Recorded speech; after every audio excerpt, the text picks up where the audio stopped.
This last question for you. It's so Mhm. straight out of Luke in the Bible, you know, in honor of the guest.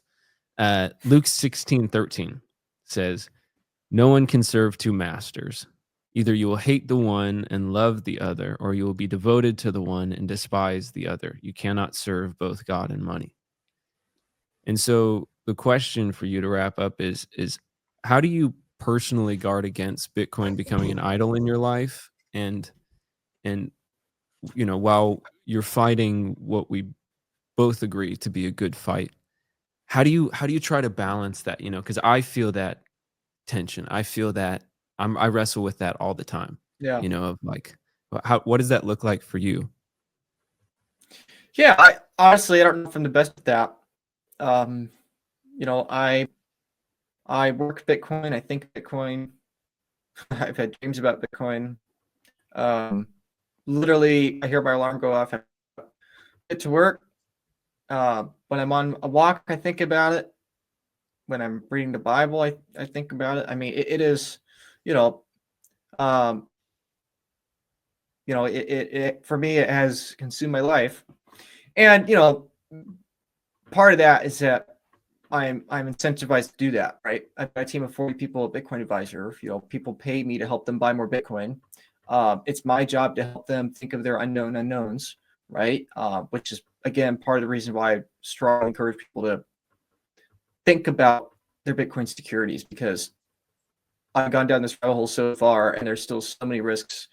You know, everyone knows there's some threats to their personal Bitcoin stack, but it's like you could obsess about this over years, and you still find new stuff every couple of weeks. Oh my gosh, this is a new one. Oh, that's huge, right?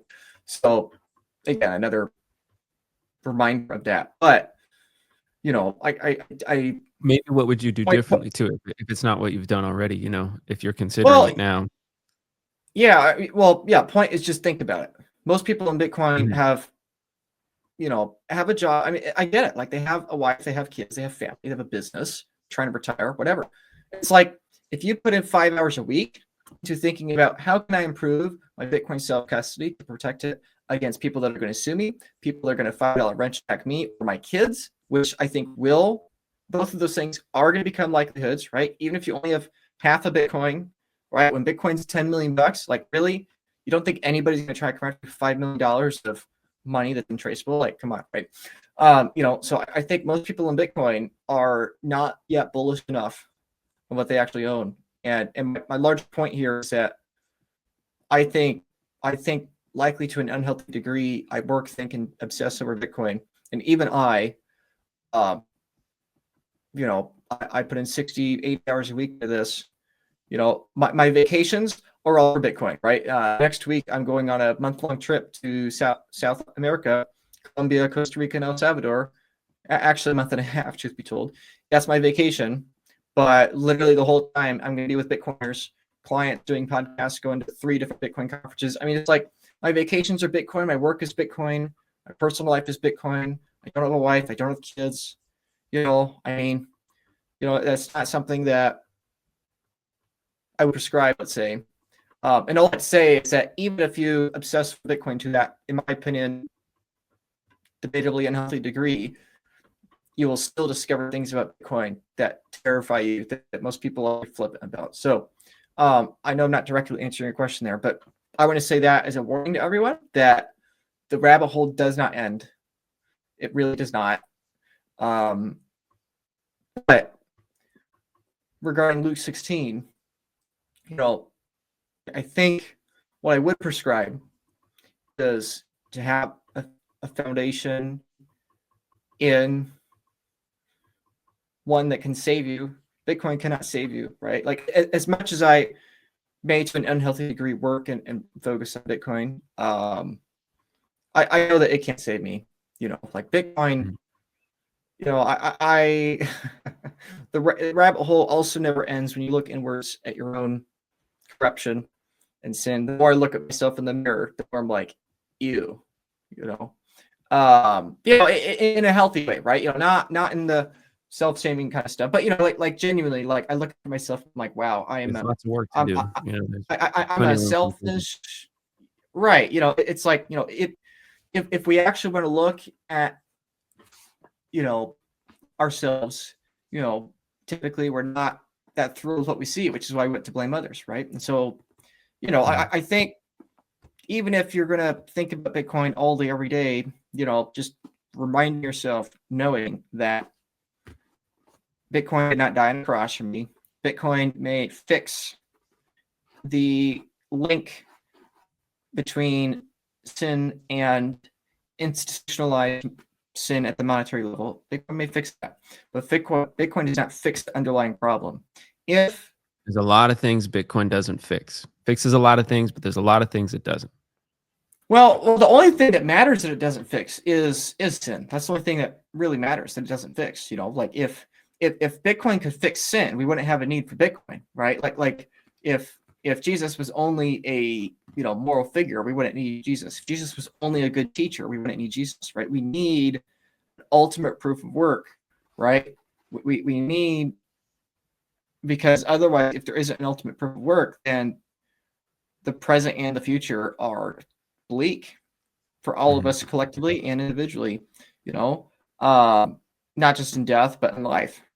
So yeah, I would say regarding that verse, I would say most people probably should not obsess over Bitcoin. They should obsess over Jesus.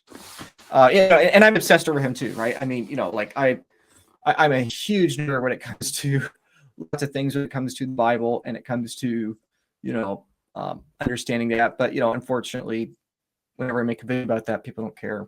In the future, I hope people care more. But, I do that more so out of practice, because I want to keep doing that to be in the practice of that. So all I have to say is that, Jesus isn't wrong. You can only serve one master, him or money.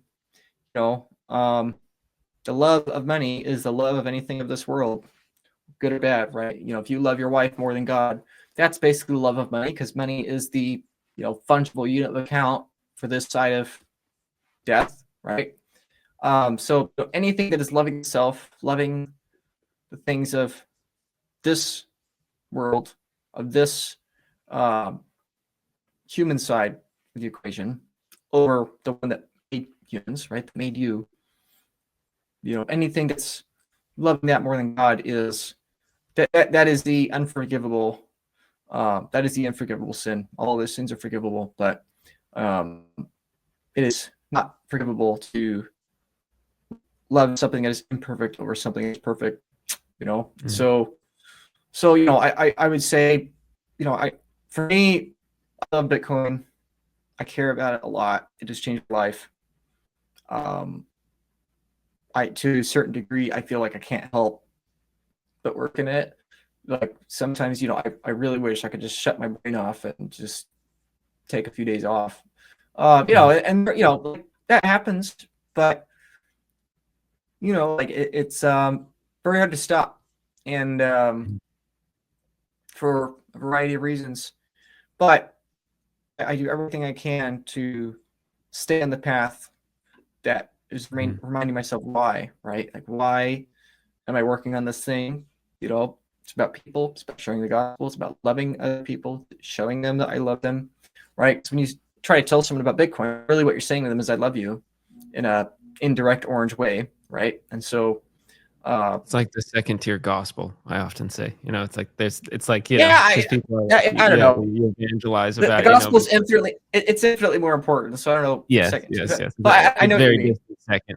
Yeah. But it's that same concept, right? Where you share the gospel with people, because you love them, you care about them, right. You want them to find the way, to understand the proper way of being, and to be able to embody it. I tweeted a while back. Go ahead. In the end, our Bitcoin's not worth anything. We're all going to die. Maybe you can take your keys to heaven if you memorize them, but it won't buy you anything. So, right. So, So, I think we all just have to remember that. This idea that Bitcoin fixes your heart is just not true. It's not true. And anyone that thinks there's this idea is of naive. There's the idea of time preference, right, in the Bitcoin space, and Mhm. I remember I tweeted a while back, and it's comes to mind regularly of this idea that like the lowest time preference individuals concern themselves with eternity. So like once you understand, like, and I think Bitcoin does help people like lower their time preference. You look further out in the future, further out in the future, further out in the future. But if you continue doing that, if you go far enough, then it's like, oh yes, this is all.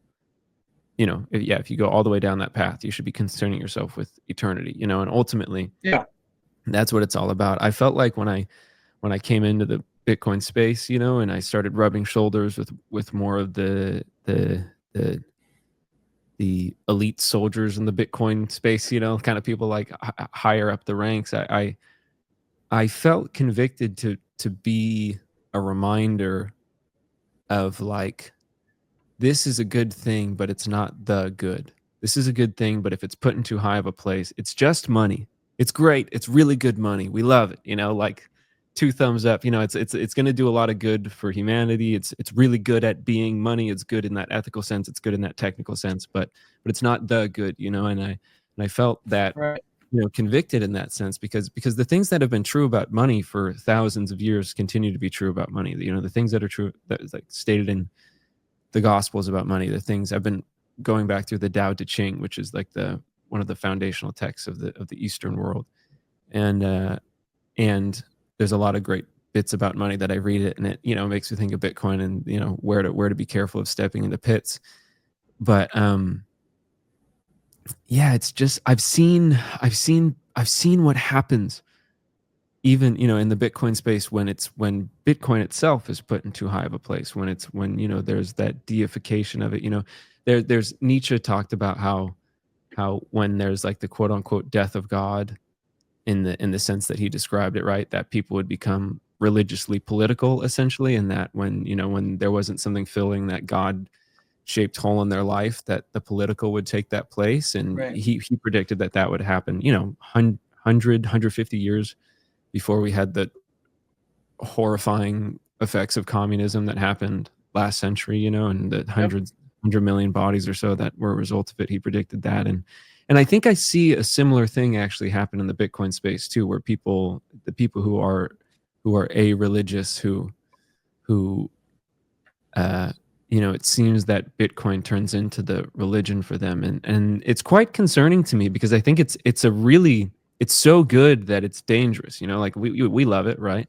It's a Right. great thing, but it's dangerous to where it's like it's so good that people, it concerns me when I feel like it's put in too high of a place. And I feel like that's a bit of my calling, so to speak, is to like, I'm fighting for it tooth and nail, like I think that Yeah. there's a lot of future catastrophe that could be avoided if we can get people to figure this out. And the sooner the better, man. As Lowry talks about, like for, people talk about Bitcoin wasting energy. And it's like, listen, if the electrical energy put into this can be a substitute for bloodshed that we've previously been using to establish the chain and custody of scarce resources, then like this is not a waste, man. And time spent that, like you mentioned, time spent that we have working towards that, it is a valiant, important thing to fight for. But everything in its proper place, essentially. That's something that I think we all, perhaps I think they're, especially for those of us who are Christian Bitcoiners, it's like in that order, like you know yeah, Yeah. yeah. And so yeah, I think It's that go ahead. Yeah, I just think that that's something I want to like keep front of mind for myself, remind people of around me in the space too. It's like, remember, yeah, let's keep what's highest in the highest place. Yeah, absolutely. It's another layer of the onion, right? We want to save people that aren't orange pilled, right? Hmm. Within that, we want to save the people in Bitcoin from losing most of Bitcoin, because most people in normie world are not going to get Bitcoin until it's already down another 95%. Most people in Bitcoin are probably going to lose a significant fraction and go through a lot of pain of what they've already got. We're trying to save the lives, the humanitarian case, but the core of that all is what you're saying, is that we're trying to show people that this tool is amazing and it reflects a beautiful maker but it's not God, right? If Mhm. Sakamoto convicts Bitcoin, but if he condemns Jesus to death, he is deserving of hell. And when we reject Jesus in favor of our own moral law, that's essentially what we're doing. We're condemning him to death ourselves, which is again the unforgivable, unforgivable action, the unforgivable belief. Mhm. Which not my word that says that, it's his word. So yeah, many different layers to why we do this. I think hopefully that's the antidote for loving Jesus and not money.